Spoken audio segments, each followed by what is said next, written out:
we need to be in the right circumstances to dive deeper. And I hope that these questions we're asking you gets the wheels turning so that maybe you connect some dots that you didn't think about before. So Bob, is there a policy, and it's a trick question to a degree, but is there any policies out there that if you were impacted, it would reverberate across all the other kind of like rights and responsibilities that we're going towards? I'm going to punt a little bit because it's such a huge question, and it depends a little bit, as many political questions, where you're sitting. What are the things that are hitting you the hardest? But look, the basic dignity and fundamental right that we all deserve equal treatment. I mean, it's one of the oldest concepts. Goes back to the Golden Rule, goes back to religious documents like the Bible and others. So, but we have to keep fighting for that because people are constantly trying to cut us off from equal treatment. So you ask what would help? Well, systems that open up voting. We now have an extremely aggressive attempt to deny people the right to vote in this country and all over. So being engaged with giving people voice and the ability to determine our future by expressing that voice. Access to education, critical. Access to healthcare in the United States. I have some serious medical challenges and disabilities, and I lived in France for a number of years as a teenager. My parents moved there, and I was covered for my expensive and difficult health condition, which was hemophilia. It's a bleeding disorder. I was covered by French national health insurance, even though I was not even a citizen. And that coverage allowed me to walk again. So here in the United States, it was often too expensive. So in the United States, healthcare as a fundamental human right, housing as a right. You build housing, people who are in the business of development, they tend to want to build houses that will earn money. And it's very hard to build a house that you can sell to an extremely poor person.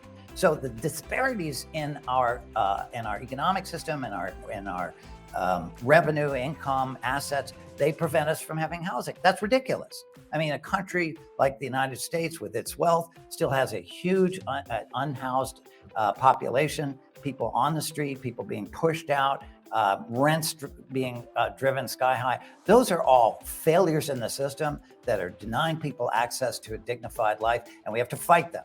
And I'll just say, I know some people are utterly disgusted by politics, and everyone has a right. Politics is disgusting. It's also gone completely off the rails into craziness, but that is not the time to withdraw.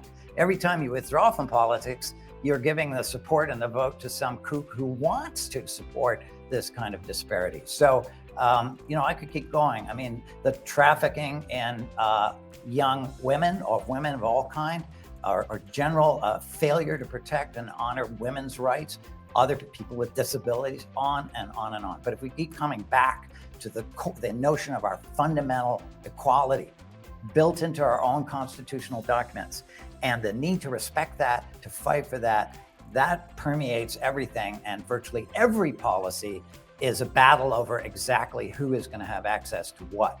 And I think that the answer is to open it and be more inclusive and embracing. And unfortunately, there's very many forces that want to shrink it and deny and force people into positions of inferiority. I'll stop there, Tom, but I think you can get the sense that I do so only with that sense that we need to move on. I know you have a great grasp on a lot of policies, and it will take a collective effort. My perspective on why we're not moving forward, even though I do think we have this majority coalition, is money is overpowering people.